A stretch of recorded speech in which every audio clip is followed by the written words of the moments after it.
días. Buenos días. Ánimo. Estamos iniciando la semana.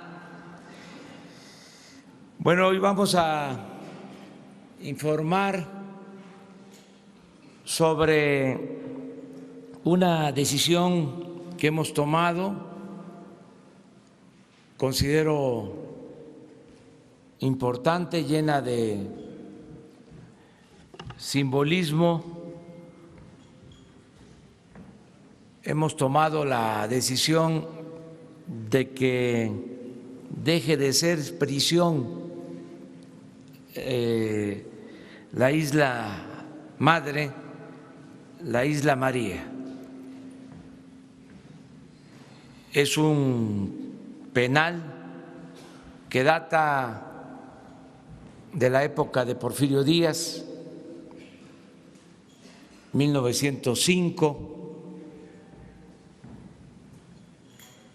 y pues es la historia de castigos, de tortura, de represión a lo largo de más de un siglo. Hubo en esa isla un tiempo en que se buscó la readaptación mediante el trabajo, la educación, el bienestar. Cuando estuvo a cargo de ese penal el general Francisco J. Múgica, de 1928 a 1932, se avanzó mucho, fue un ejemplo a seguir para la readaptación social, pero luego volvió a ser un penal infame. Ahí estuvo preso José Revueltas en 2 ocasiones. Esa fue la inspiración para escribir esa gran novela, Muros de Agua, que publicó por primera vez en 1941. Posteriormente, pues ha sido un penal de castigo de las llamadas cuerdas, el envío de presos,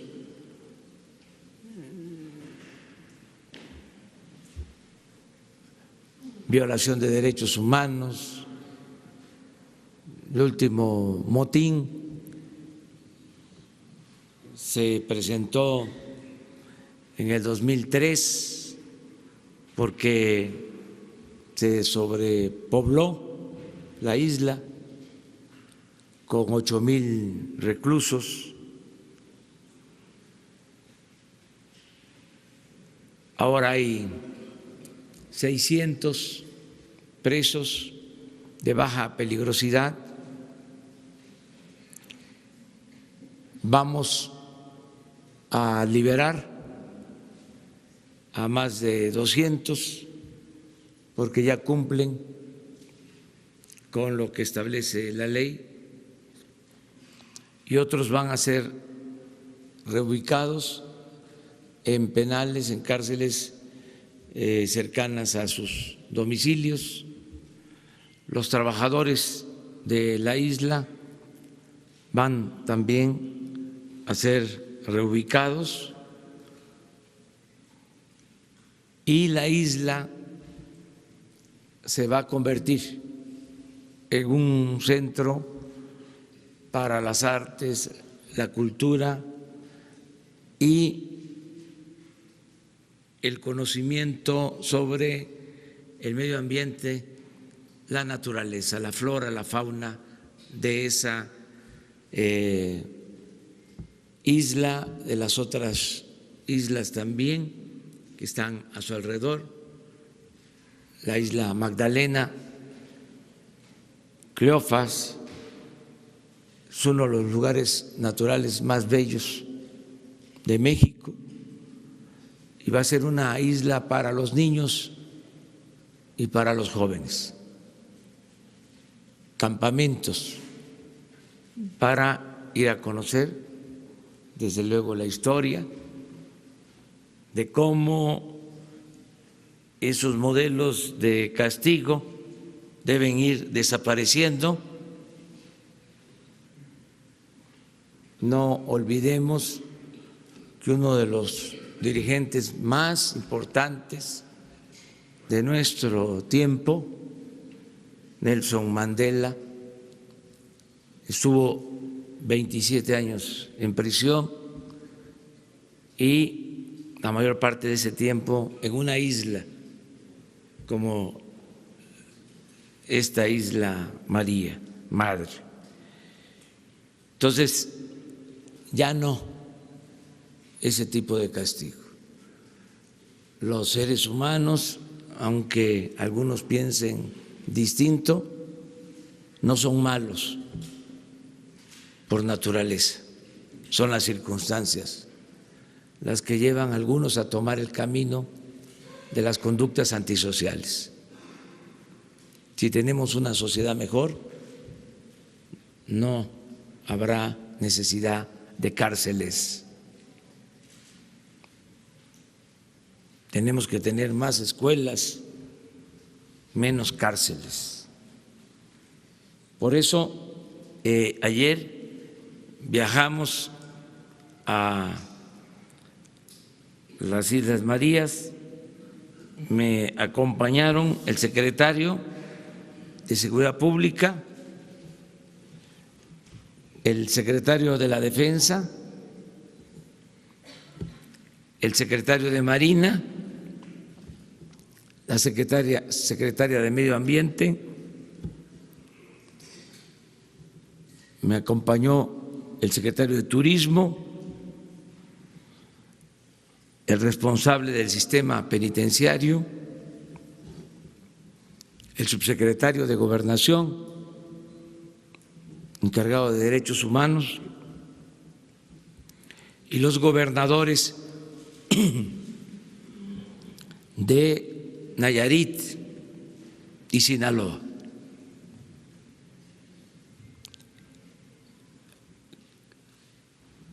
Quiero pedirle precisamente a Francisco Garduño, responsable del sistema penitenciario, que les haga una exposición, y luego Josefa González de la Semarnat va a explicarles sobre el uso, el destino tan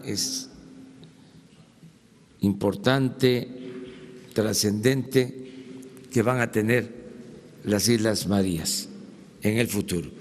Y al final voy a firmar el decreto para que dejen de ser prisión las Islas Marías. Entonces, le dejamos la palabra a Francisco.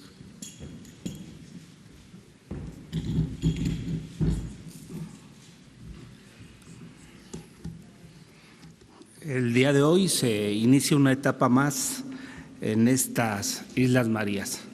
La primera fue cuando su fundación con Porfirio Díaz, la segunda fue cuando estuvo el general Múgica, que empieza la prevención, la siguiente fue en los 70 con Luis Echeverría, en lo que fueron la ley de normas mínimas, y ahora en la cuarta transformación es el cierre y el respeto a los derechos humanos para que sea el goce y disfrute de miles y miles de mexicanos.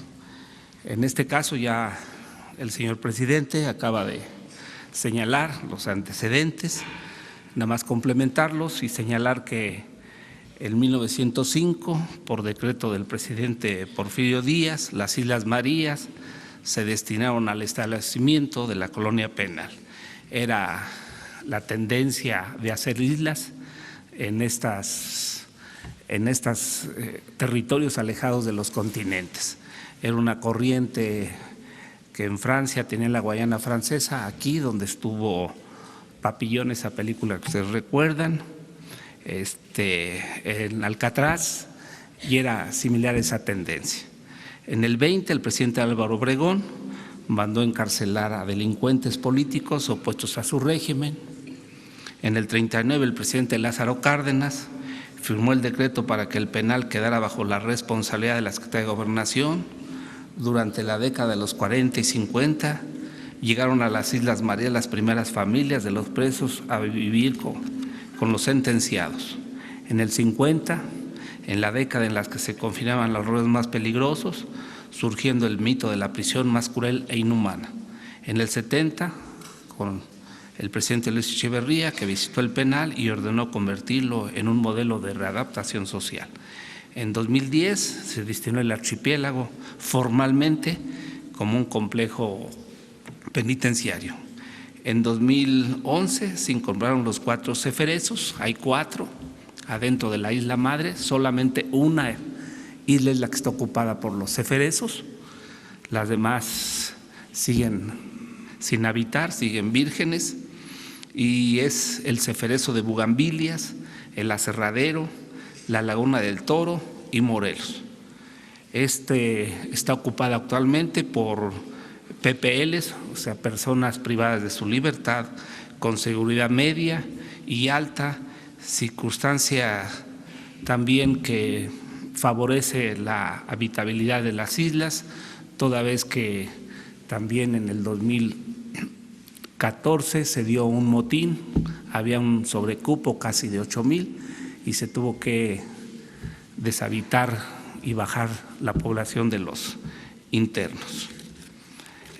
Los personajes más relevantes que han estado en los ceferezos de Islas Marías, el más paradigmático es José Revueltas, de 1922 a 1935, un escritor que más que nada fue aprendido por sus manifestaciones ideológicas.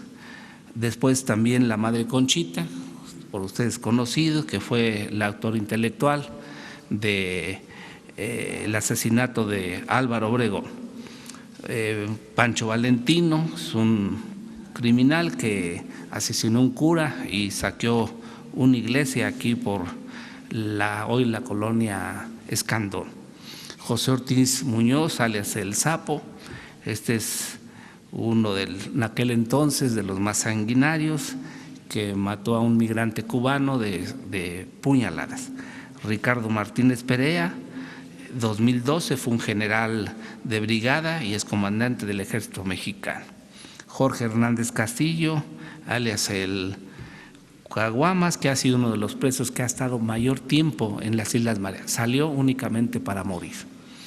Los misioneros han hecho su labor, ha estado el padre Trampitas, también conocido por ustedes, quien se encargó de la evangelización, la construcción de un templo católico y los jesuitas son los que mantienen el culto, además de que hay algunas otras instalaciones ecuménicas donde se permite el culto a las religiones. Hay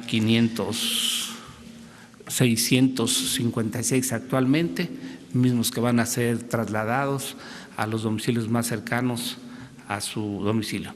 Aquí se cierra una etapa, se inicia otra.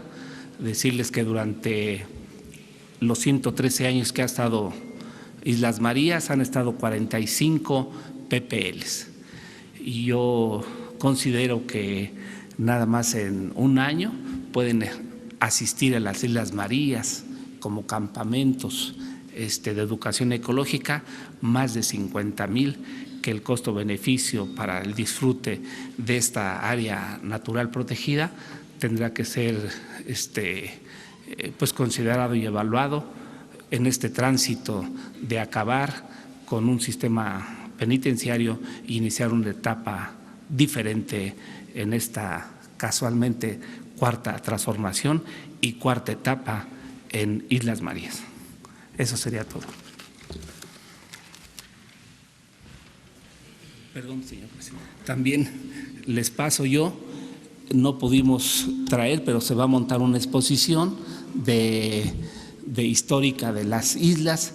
Hay en aquellos territorios lo que conocen ustedes como el apando, hecho de hierro, se va a colocar, se va a traer para que ustedes perciban el grado de represión que existía. No se pueden traer las salineras, que también eran los tratos y trabajos crueles, donde los PPLs se acababan los pies por la salinidad. Solamente se trajo un grillete, se los vamos a dar, pesa aproximadamente unos 16 kilos. Pues era imposible que corrieran o que escaparan de estos lugares en un sistema carcelario de modelo francés que caducó y que hoy estamos en otra vertiente de respeto a los derechos humanos. Muchas gracias. Bueno, en la mesa.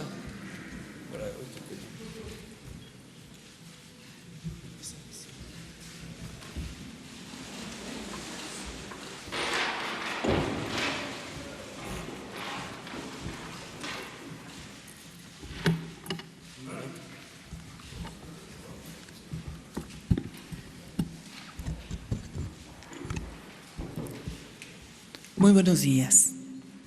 Yo hablo del amor en el sentido más alto de la palabra, la redignificación del hombre y la desenajenación del propio ser humano. José Revueltas. El cierre del Plenal de las Islas Marías representa el fin de una era que castiga y persigue a los desposeídos, intentando callar las voces disidentes sin considerar las causas de la desigualdad y abandono, sin escuchar estas voces que expresan nuevas y diferentes cosmovisiones, al igual que nuevas propuestas e ideas del ser colectivo. Comienza así la creación de un nuevo centro de educación y transformación para niños y jóvenes llamado Muros de Agua, José Revueltas, ubicado en una área nacional de inmensa belleza y riqueza natural. Son las islas que tienen un gran valor por sus especies endémicas de flora y fauna con peculiaridades específicas de estos ecosistemas. En Muros de Agua, José Revueltas, recibiremos en campamento a niños y jóvenes mexicanos con programa de cultura y ética ambiental y cultura y ética social, fortaleciendo a nuestras nuevas generaciones con esquemas de amor, cuidado y respeto de la naturaleza, con valores sociales en un nuevo mundo, donde la justicia social y el respeto a la otredad se convierten en realidad. Siendo así una cuna de transformación profunda con un nuevo esquema de pacificación social. Será en este espacio habitado por infinidad de niños y jóvenes, aquellos jóvenes que sus ojos jamás han visto el mar, no conocen su olor, no han tenido el privilegio de tocarlo, sumergirse en él y probar su salinidad. En este entorno ofreceremos talleres transformativos que dejarán semillas en las almas de nuestros hijos y nietos, que germinarán con el tiempo cuando se conviertan en hombres y mujeres, patriotas mexicanos, que aman a México y lo protegen. Crecerán como ceibas fuertes y sanas, con nuevos paradigmas de compromiso, amor y respeto. Tendremos a los jóvenes universitarios haciendo sus prácticas profesionales, creciendo y consolidándose y fortaleciéndose como nunca lo habían hecho. Será un espacio de reconciliación histórica de las personas privadas de la libertad que la han habitado y un sitio de esperanza para las generaciones por venir. Este proyecto lo estamos materializando y será un ejemplo mundial de reconciliación y esperanza para nuestros niños, niñas y jóvenes. Será un hermoso legado que marque un compromiso con los por nacer, que representa el nacimiento de un nuevo México con esperanza, justicia social e inclusión. Dentro del ámbito de cultura y ética ambiental, ofreceremos a nuestra infancia y juventud oportunidades y actividades de senderismo, avistamiento y monitoreo de fauna silvestre, Tendremos también estudios socioambientales para poder entender un esquema biocultural de convivencia sana y armónica del ser humano y el medio ambiente, con un entendimiento de desarrollo sostenible y prosperidad social. Dentro del esquema de cultura y ética del ser, incluiremos actividades como estudios literarios de Muros de Agua, entre otra literatura mexicana, para comprender la importancia de nuestros escritorios, entender la importancia de la libertad, generar compasión y empatía desde la infancia. También tendremos actividades de teatro, escritura creativa, arte transformativo, que ayudarán a hacer introspección y vivir el arte como un agente transformador a nivel personal y social. Siendo el deporte un factor fundamental en el desarrollo humano, tendremos también actividades deportivas y esparcimiento al aire libre. En este proyecto contamos con el trabajo de instancias federales como la Secretaría de Cultura, Secretaría de Marina, CONACYT, Secretaría de Gobernación, Educación Pública y Deporte, universidades y tecnológicos a todo lo largo del territorio, al igual que con los estados de la República. Grande es el reto, pero más grandes son las posibilidades de crecimiento armónico de las nuevas generaciones que vienen y que están por venir. Muchas gracias. A ver si se hizo un video para sintetizar. Enclavado en el corazón del Pacífico mexicano se encuentra el archipiélago Islas Marías. Desde 1905, la Isla María Madre ha sido un centro penitenciario, pero la riqueza ambiental de este territorio insular invita a revalorarlo como un espacio para la conservación de la naturaleza en beneficio de todos los mexicanos. Las Islas Marías, declaradas Área Natural Protegida con la categoría de Reserva de la Biosfera en el año 2000 y Patrimonio Mundial de la Humanidad por la UNESCO en 2005, son una región terrestre, costera y marina que goza de un extraordinario valor faunístico y florístico gracias a su aislamiento y a su antigüedad. Con el espíritu de la Cuarta Transformación, el Gobierno de México trabaja en rediseñar la utilidad de estas islas para convertirlas en un espacio de conservación, educación ambiental y formación de niños y jóvenes, regeneración y esperanza. La infraestructura existente se adaptará para convertirse en el Centro de Educación Ambiental y Capacitación de Niños y Jóvenes, Muros de Agua José Revueltas. Allí los niños y jóvenes de México interactuarán de cerca con la naturaleza y desarrollarán actividades como talleres de artesanías, cultura y encuentros para el rescate de la sabiduría tradicional, capacitación en técnicas de supervivencia y monitoreo de flora y fauna, conocimiento de la historia natural de México, participación en senderos interpretativos, terrestres, marinos y culturales, desarrollo de actividades didácticas en granjas autosustentables. La Semarnat, a través de la Comisión Nacional de Áreas Naturales Protegidas y en coordinación con otras dependencias del Gobierno de México, recupera espacios naturales para el desarrollo sustentable del país. Gobierno de México. Muy bien, pues ahora vamos a firmar el decreto.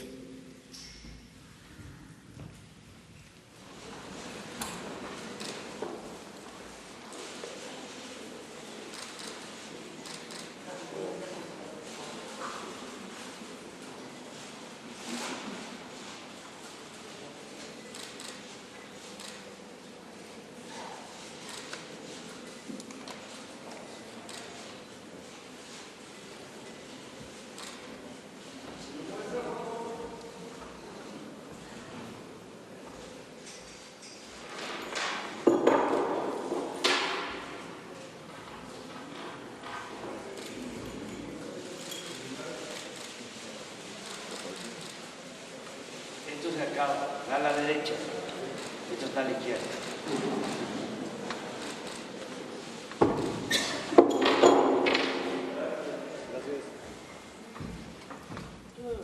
Muy bien, pues esta era la información y abrimos la sesión, como siempre, de preguntas y respuestas.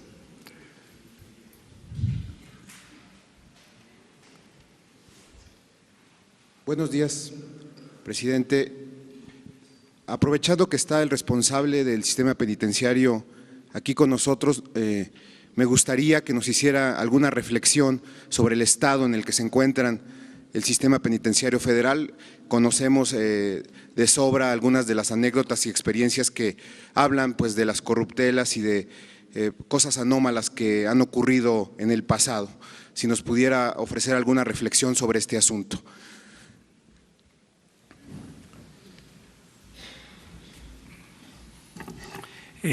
Actualmente los eferesos, o sea, las prisiones federales, están acreditadas por una organización que se llama ACA, que es una organización internacionalmente conocida, con parámetros internacionales, y esa es la calificación que tenemos actualmente. La Comisión Nacional de los Derechos Humanos también en su diagnóstico 2017 hizo algunas observaciones sobre autogobiernos, se le dio solución y también hay una calificación, por ejemplo, en Islas Marías de no violación a los derechos humanos. Para evitar este tipo de actos, lo que se convino con la Comisión de los Derechos Humanos fue que haya un ombudsman en cada uno de los eferesos para que preventivamente se esté resolviendo estas quejas. El problema de la percepción es que no hay la diferencia del colectivo nacional relativa a lo que son los eferesos, los federales, de los estatales. Lo que sí creo que se debe de hacer es que invertir en una nueva infraestructura de los eferesos en los estados a fin de evitar este tipo de cosas. Ejemplo Topo Chico, pero esperamos nosotros apoyar con el traslado de PPLs de riesgo federales a fin de despriorizar la capacidad y también apoyar a los estados en la administración de los sistemas carcelarios. En cuanto a la extorsión, corrupción, está abierto las quejas con los ombudsman o bien con la función pública o bien con la fiscalía. Nosotros no tenemos problema alguno en relación que se investigue cualquier anomalía, cualquier queja en relación al comportamiento y a la gobernabilidad con dignidad que se den en los eferesos.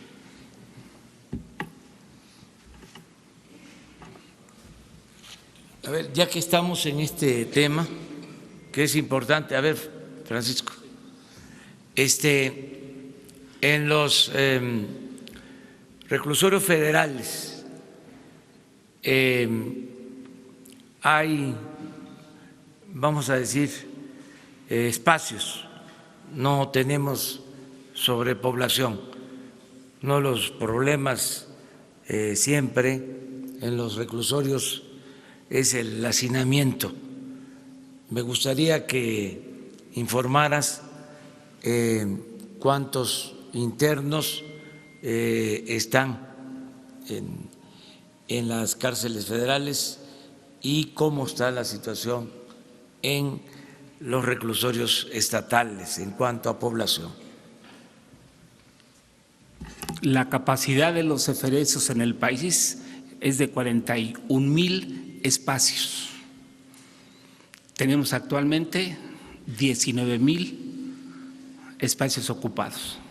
Tenemos aún todavía espacios de sobra y es por eso la instrucción del presidente de apoyar a los gobernadores para traer PPLs de los estados.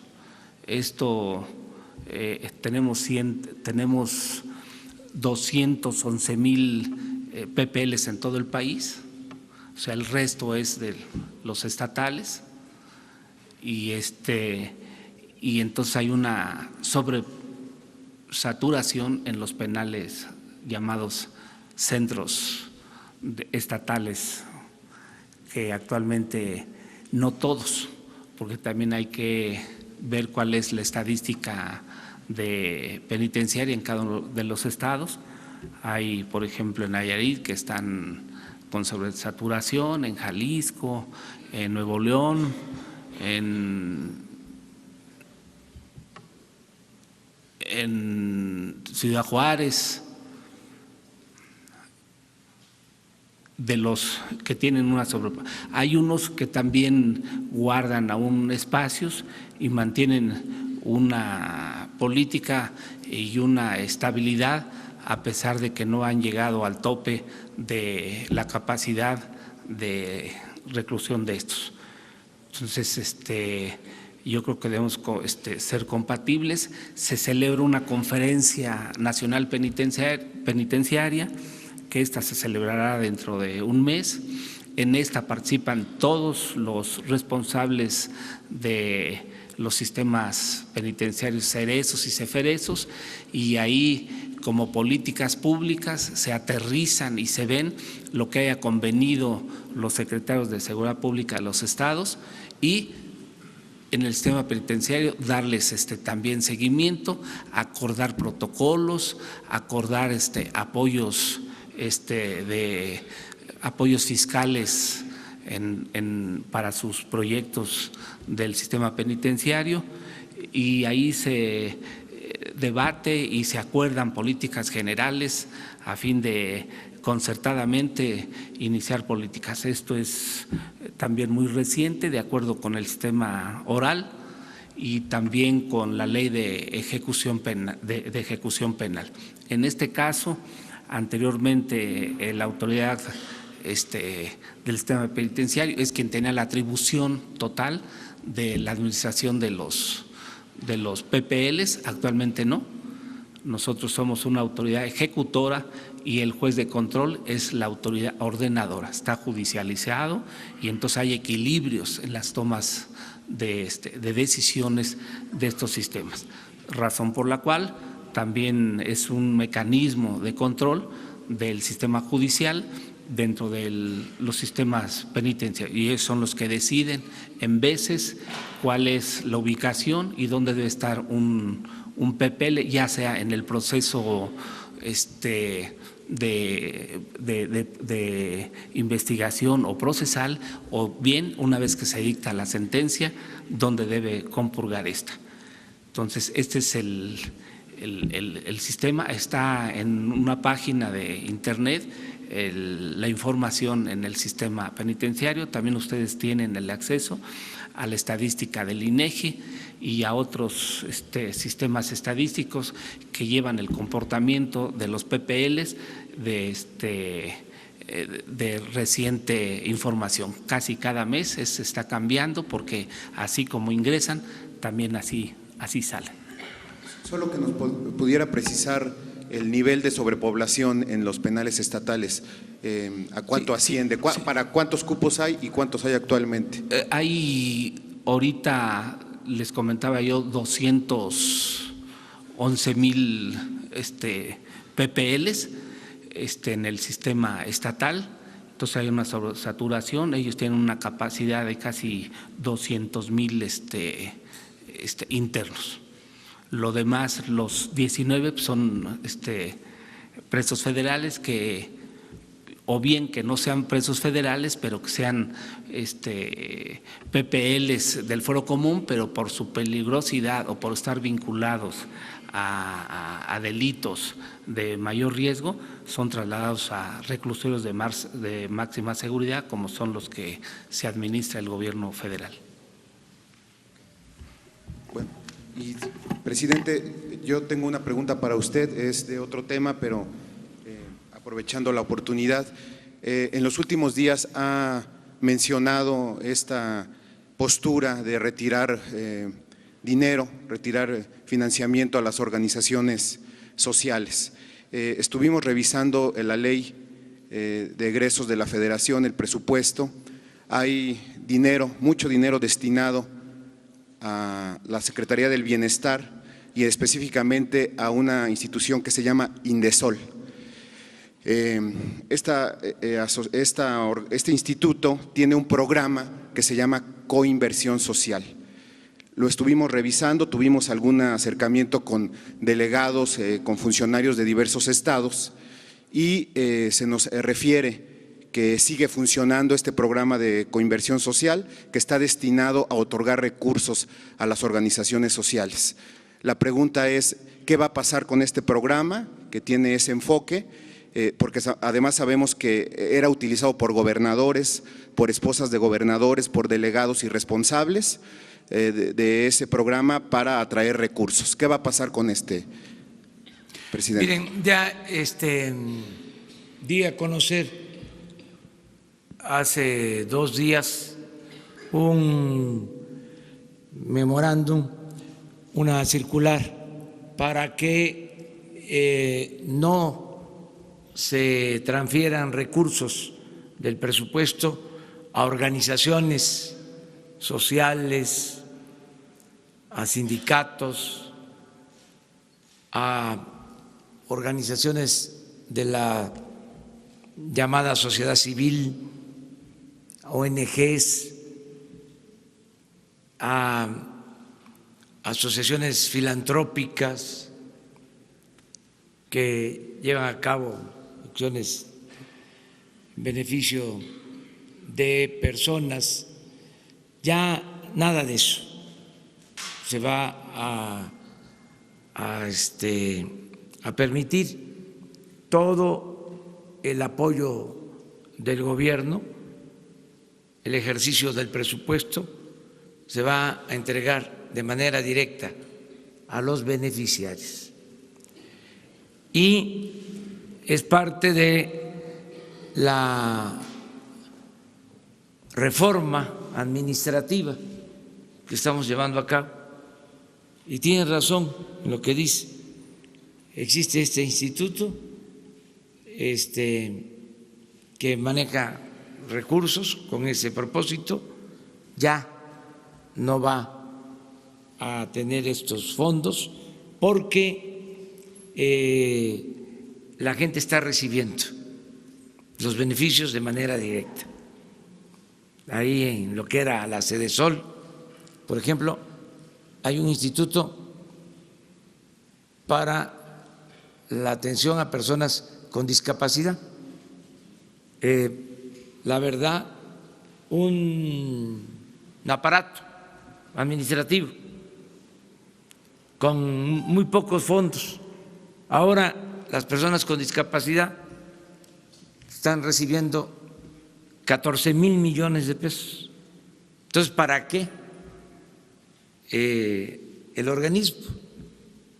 Hay otro organismo ahí mismo para la atención a adultos mayores, aparato administrativo. Los adultos mayores ahora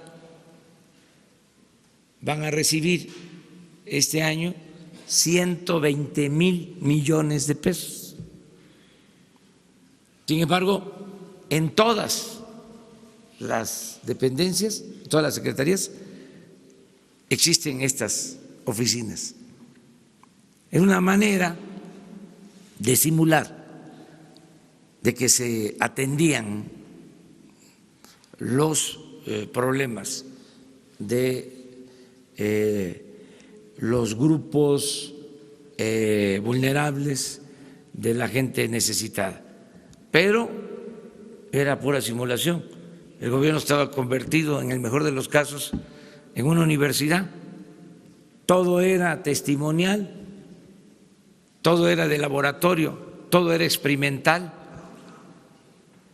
Era para tener un programa en beneficio de muy pocas personas y con mucho gasto administrativo.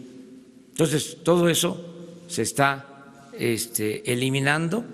Son menos los programas, pero con impacto general, colectivo, que el apoyo llegue a todos y que el gobierno no esté ensimismado, porque el presupuesto se lo consumía el mismo gobierno. Para cada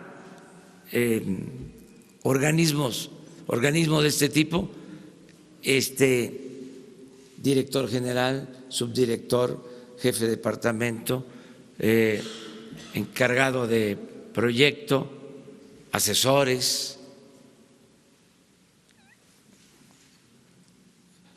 vehículos, choferes, seminarios al extranjero. Había que ir a ver a Francia, ¿no?, a París, qué avances llevaban en distintos temas, y ahí se iba todo el presupuesto, no le llegaba al beneficiario, era una pantalla nada más, una simulación, y así en todo.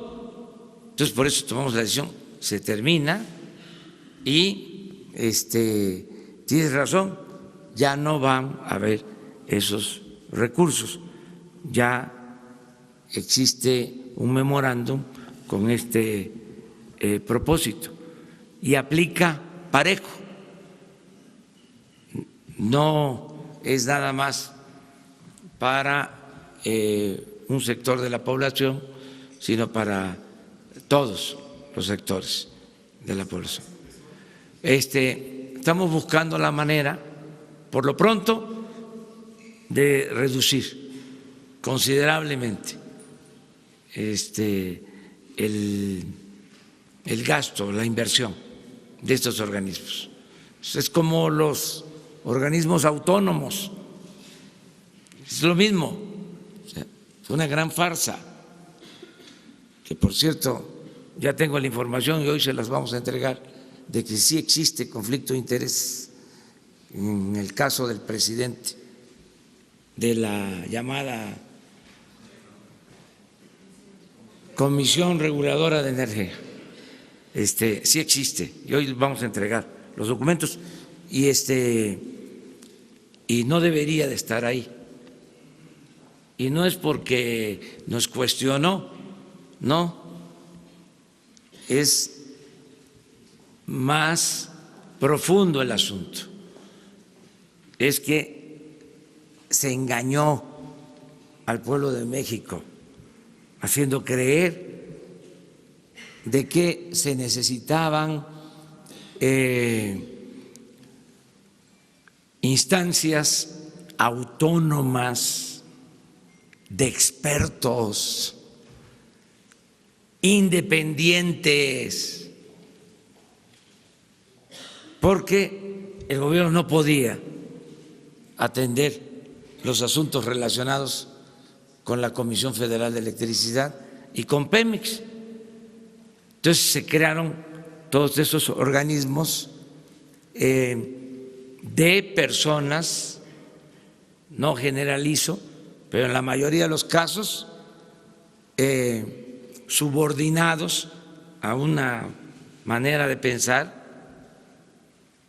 a la política de privatizaciones. Y por cierto, no está de más que se busque en el diccionario qué es privatizar. La definición es trasladar lo público a particulares. Esa fue la política que se aplicó en todo este periodo. Y al final de cuentas, ellos mantenían relaciones con los particulares que se beneficiaban de contratos tanto en la Comisión Federal de Electricidad como en Pemex. Entonces, ahora, por suerte, porque parece mentira, pero la suerte sí cuenta, sí interviene. Decía Maquiavelo que se necesitaba virtud y fortuna para la política. La fortuna es la suerte. Bueno, pues por suerte se le fueron venciendo los plazos o renunciaron algunos y se van a limpiar, se van a purificar estas instancias que estaban totalmente al servicio de intereses particulares.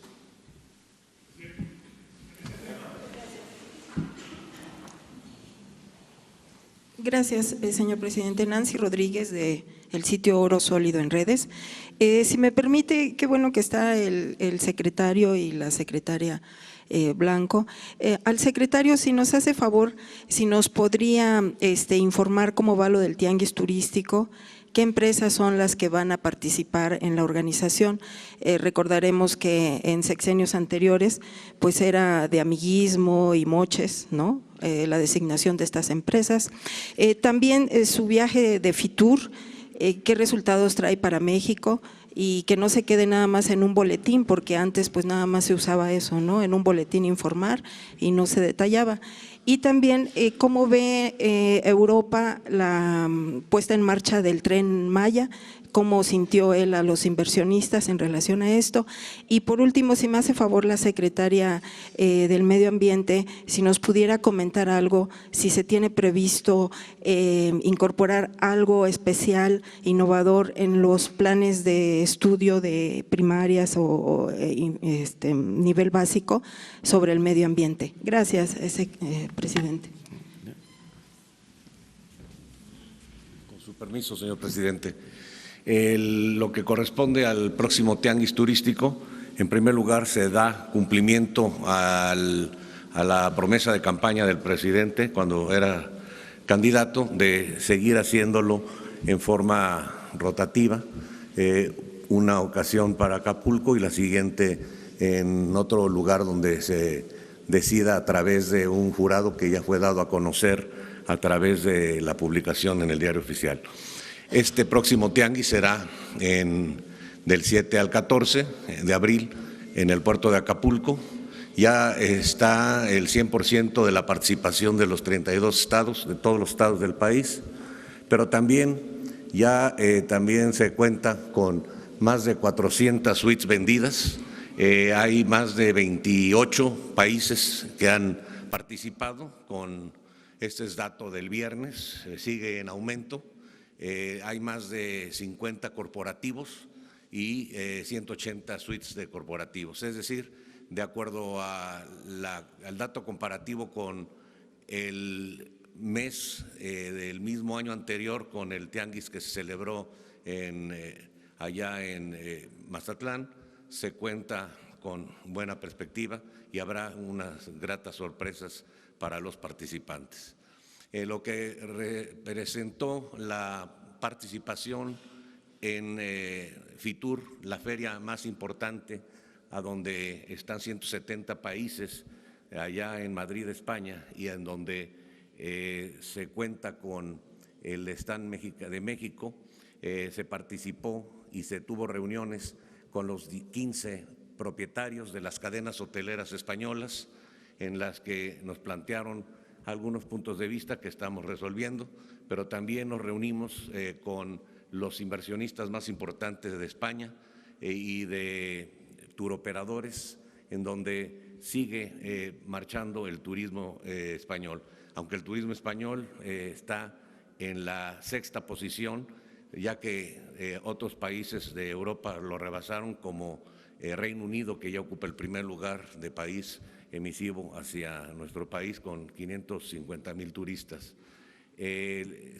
Firmamos un convenio con la ministra de Turismo, de Comunicaciones, Transportes y Turismo de España, en donde vamos a intercambiar programas de estudio, planes estratégicos sobre el desarrollo de la política turística y una serie de temas que son de interés para nosotros para seguir avanzando en materia de turismo.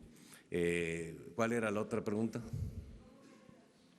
El ambiente que se siente con los inversionistas en relación al Tren Maya y también qué empresas van a participar en la organización del tianguis turístico. Se hizo una participación importante para una presentación del Tren Maya, el avance, pero no solamente del Tren Maya, hubo un espacio para ver en tercera dimensión al Chepe, el tequila, también el Express de Tequila, y sobre todo también Hubo muchas preguntas de los tour operadores de cuándo se podría iniciar, ¿verdad?, los viajes de familiarización. Estamos trabajando en los atractivos ancla para que haya más atractivos. Les recuerdo a ustedes que estamos en el lugar número 15 en captación de divisas y en el 40 en gasto per cápita. Por ello estamos elaborando programas de atractivos ancla para poder desarrollar y estar preparados cuando termine el tren, pues ya se tenga todo armado. Ejemplo específico, en Mérida se está ya haciendo el Museo de Armando Manzanero como atractivo ancla y complementario la ruta Manzanero. La ruta se va a lanzar con turibús de diferentes rutas para poder incrementar el gasto y la derrama y la pernocta. Muchas gracias. Bueno, miren, 3 preguntas porque La secretaria, tenemos una… Secretaria.